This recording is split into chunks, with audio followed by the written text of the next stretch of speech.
The Austin City Council has been voting in secret for years on certain matters related to Austin Energy. That might surprise you, but it would be really hard to know if it was happening because the council does not even acknowledge when they do it. The revelation came to light this summer after reporting by KUT News on a rather unusual sequence of events, and it all tied back to the purchase of a $1 billion natural gas power plant.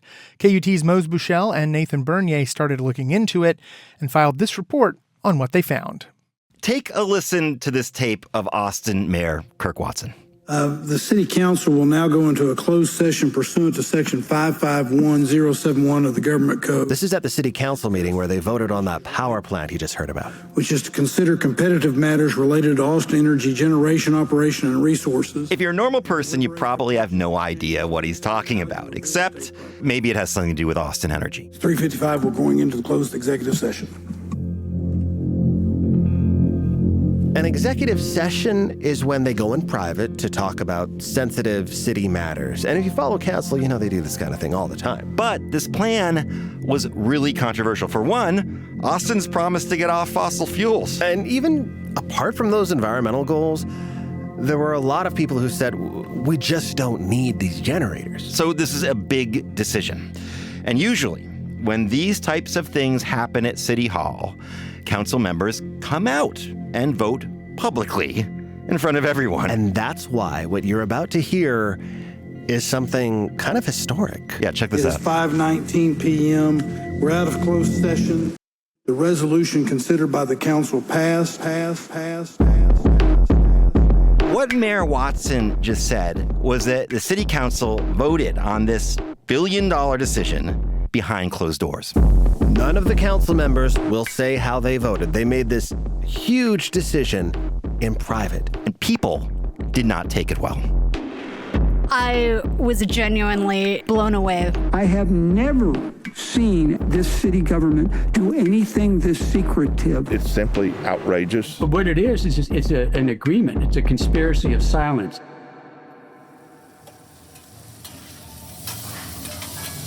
So what is going on here? How is a secret vote even legal? For answers, we headed to Cisco's restaurant on East 6th Street for lunch with David Escamilla. Former Travis County attorney from 2003 to 2020. So he knows all about state transparency laws. Part of his job was to train elected officials on them and to prosecute them if they broke it.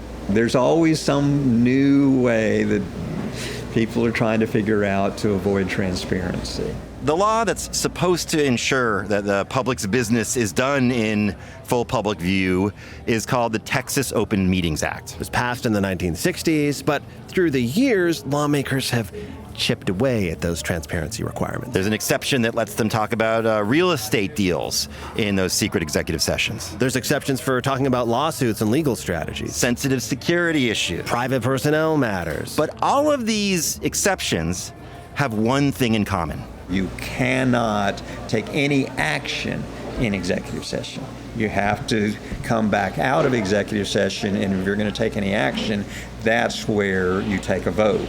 In full public view, as you would expect. Except for this one way elected leaders can hide their votes. This one weird trick. This is the only one I know that allows a governmental body under the Open Meetings Act to vote in executive session.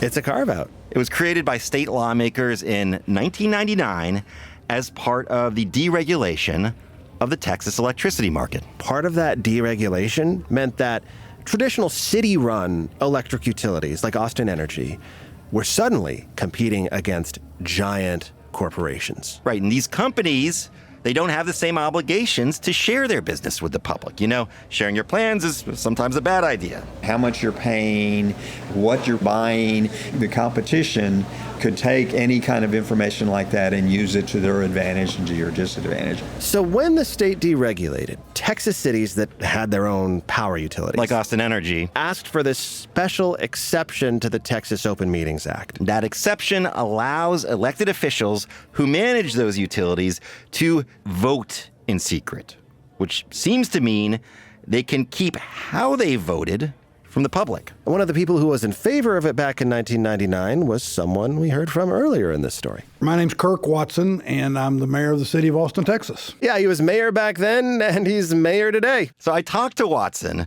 about the power plant vote before it happened. And even then, people were complaining about all the secrecy around this deal. The city would not share who the seller was. They wouldn't say how much it would cost, even though experts say it's probably over $1 billion. But in our conversation, Watson said all that secrecy was necessary for the good of the city. We're an electric company that operates in a very competitive market. And if we're not careful, we will do damage to our customers. It's like playing poker, and I have to show you all of my cards while playing the game. I pushed back a little. I said, hiding all these facts sure is frustrating for journalists. And if that journalist is buying power from Austin Energy, I'm doing that journalist a favor. Kind of sounds like he wants a thank you from you, Mose. Yeah, it did. And this was before the vote. It was before basically anyone thought that the vote itself would be kept from the public. Now, Mose, okay, you've been covering Austin Energy for a long time.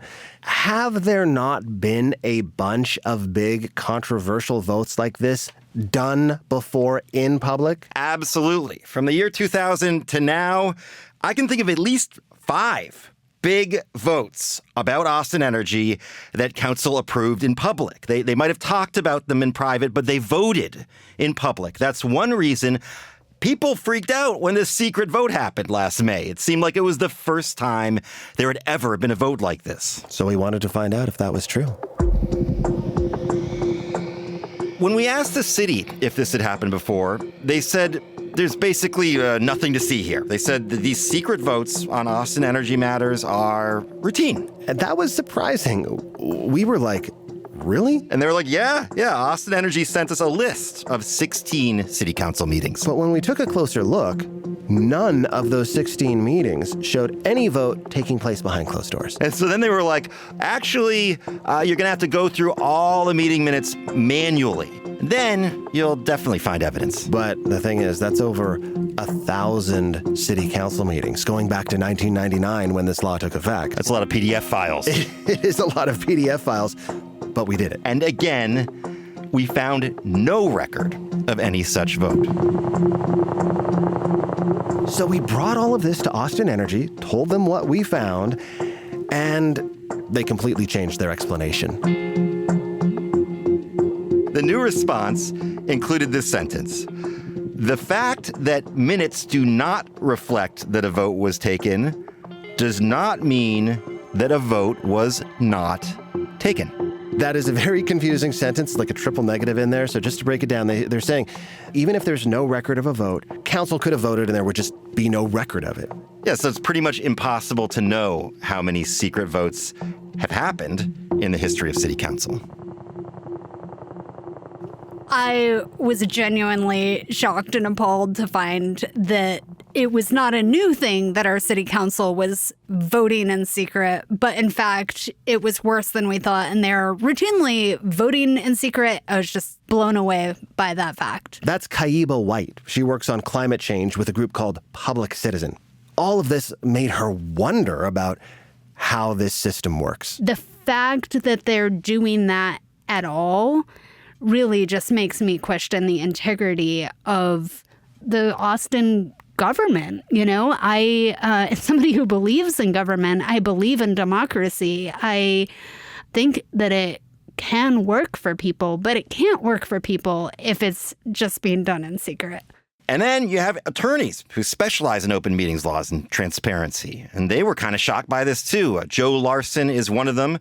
He's a lawyer in Houston. He's on the board of the Texas Freedom of Information Foundation. He thinks the city might even be breaking its own rules by doing this. It's an invisible government. It's a black box. You don't know what anybody's doing. You don't know who to hold accountable, much less for the public to have any input on an ongoing basis. It completely undermines the idea of the Open Meetings Act. And then there's Bill Ailshire. He's an attorney focused on the Open Meetings Act and a former Travis County judge.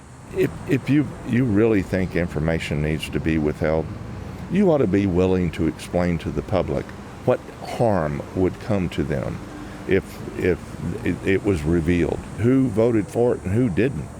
So we asked. Councilmember Ryan Alter said he couldn't tell us how he voted. That's right. The idea of executive session is for those discussions to be confidential. And once you start chipping away, saying, well, this little piece is not confidential, well, then maybe that other little piece isn't confidential. And next thing you know, you've opened yourself up to having to disclose everything. And so Kadri's office said they were told by city attorneys not to say how he voted. A staffer at Mark Duchin's office said even the staffers don't know how their boss voted on this billion-dollar decision. We asked every council member who voted on this deal. None of them would talk.